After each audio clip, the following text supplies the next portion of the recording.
Salut à tous, c'est Alain Gesfer et bienvenue pour ce débrief du match à Auxerre. Avec moi ce soir Maxence. Bonsoir. Et Julien. Bonsoir. Maxence, qu'est-ce que tu as pensé par ce match qui a été frappé de l'empreinte du très grand Geoffrey Cuffaut? C'était un match assez serré sur tous les plans. On a eu nos occasions, ils ont eu les leurs. Avec une occasion peut-être un peu plus dangereuse pour eux à la fin du match, où Dugimon trouve le poteau dans un but absolument vide. On a eu beaucoup de chance. Mais sinon après j'ai bien aimé la manière dont on a joué. On a réussi à faire preuve de caractère, chose qu'on n'avait jamais réussi à faire avant. Puisqu'on est revenu au score pour la première fois de la saison dans le jeu, enfin. Et sinon dans l'ensemble, j'ai été assez satisfait du match, même s'il y a certaines occasions qu'on aurait peut-être dû mettre au fond. Et sinon c'est bon, j'ai bien aimé. Julien, toi, est-ce que tu as aimé le contenu avant, on va dire, que Cuffaut débranche son cerveau pendant 3 secondes? On trouve quand même que... Enfin, moi, j'ai quand même trouvé que Valenciennes, il y avait du mieux, on se disait qu'il y avait la place, quoi, que ça jouait bien et que pourquoi pas. Ouais, clairement, on a senti que l'équipe a retrouvé un peu de confiance. Déjà, dans le jeu, on est un peu plus porté vers l'avant, même si c'est toujours aussi fébrile dans la construction offensive. Mais c'est vrai que par rapport aux semaines précédentes où c'était limite un exploit de voir plus de 3 joueurs dans la moitié de terrain adverse, là on a vu des joueurs qui étaient vraiment animés par l'esprit d'aller marquer un but. Bon, j'ai été un peu déçu par Chevalier qui était bien plus agité dans le bon sens du terme lors du derby. Donc on a marqué sur notre temps fort, au final sur notre seul gros temps fort. Mais sinon oui, dans le jeu on a été à la hauteur et c'est un résultat qui personnellement me convient. Après, je trouve que sur ce match et sur les 2 derniers matchs, j'ai l'impression que l'équipe, elle devient un peu quand même Heinz dépendante, parce que vraiment, moi, j'ai eu l'impression qu'au moment où il est sorti sur la mi-temps, quoi, en fait, le jeu, même si on était plus dangereux, parce qu'Auxerre nous a laissé le ballon, forcément, vu qu'il menait au score, mais je trouve vraiment que sans Heinz, on a vraiment une difficulté à construire le jeu. C'est vraiment lui en première mi-temps qui a amené les occasions.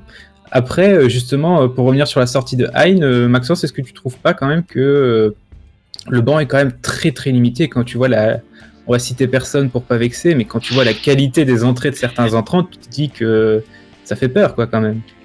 Si, forcément le banc est très très limité, on n'a pas de quoi faire souffler certains joueurs cadres aujourd'hui. Parce que par exemple avec Butchi et Hein, son remplaçant attitré serait plutôt Malek Chergui, mais les deux étant sur le terrain ce soir, Hein sort pour l'entrée d'un attaquant et au final on voit qu'il y a une certaine cassure, une certaine coupure au niveau du milieu de terrain. Donc oui, je pense qu'il y a vraiment un problème sur le banc, il manque 1 ou 2 joueurs faciles pour pouvoir être vraiment compétitif cette année. Et toi, Julien, un avis là-dessus, et plus particulièrement sur le fait que on a vraiment du mal à être percutant une fois qu'on a un de nos cadres qui est sorti?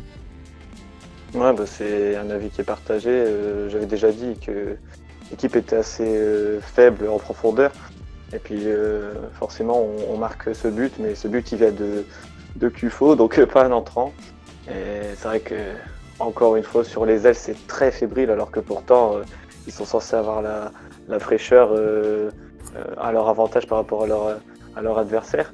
Donc, ouais, c'est décevant sur cette profondeur de banc, mais bon, on en était conscient et c'est ce qui fait qu'on est 10e, 11e, je sais pas combien, au lieu d'être 5e, 6e. Voilà, c'est là que se fait la différence. Après, c'est sûr qu'au niveau du contenu, c'était vraiment pas glorieux, mais moi, ce match, il me fait du bien dans le sens où je me dis que l'équipe a enfin réagi en étant menée au score. Après, il y a les 2 faces de la même pièce, c'est-à-dire que oui, on est revenu au score, mais on est revenu au score sur un exploit personnel.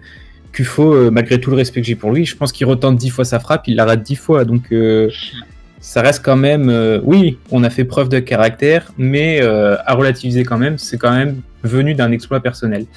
Et donc, nous, comme on avait un peu de mal à ressortir quelque chose de global sur ce match, on vous a posé la question. Un match nul décevant, mais enfin une réaction en étant menée. Que retenez-vous de ce match? Le fou du village nous dit match nul dans tous les sens du terme. Corentin, que les entrants sont encore une fois calamiteux. Cabral, Guillaume et Ambry catastrophiques. Ils doivent apporter plus. C'est pas possible de voir ça.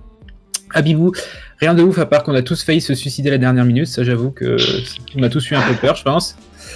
Chris, qu'offensivement, on n'est pas au niveau, la qualité technique laisse vraiment désirer. D'ailleurs, on l'avait vu contre Lens à 11 contre 9, mais c'est pas nouveau, c'est pas étonnant vu le recrutement limité, les départs de Roudé, Roba et Mauricio. Mathias, absolument rien.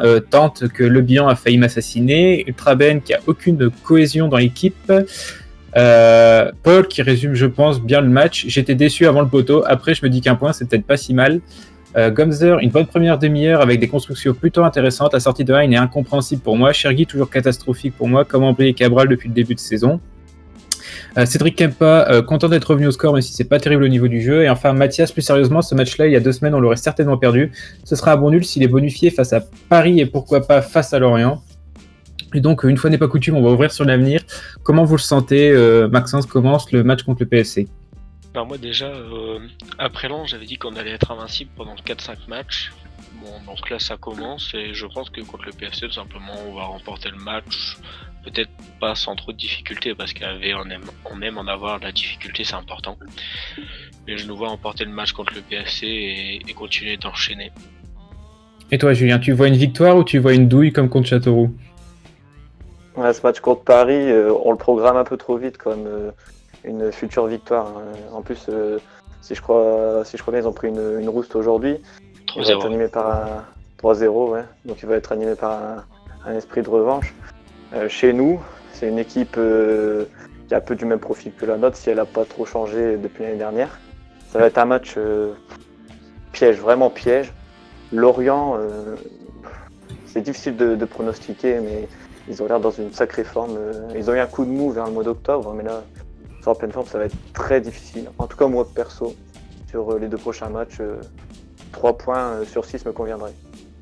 En tout cas, n'oubliez pas qu'avant tout ça, il y aura le match de Coupe de France contre Tourcoing. Donc, match contre une équipe de la banlieue lilloise oblige. J'espère qu'on va les exploser.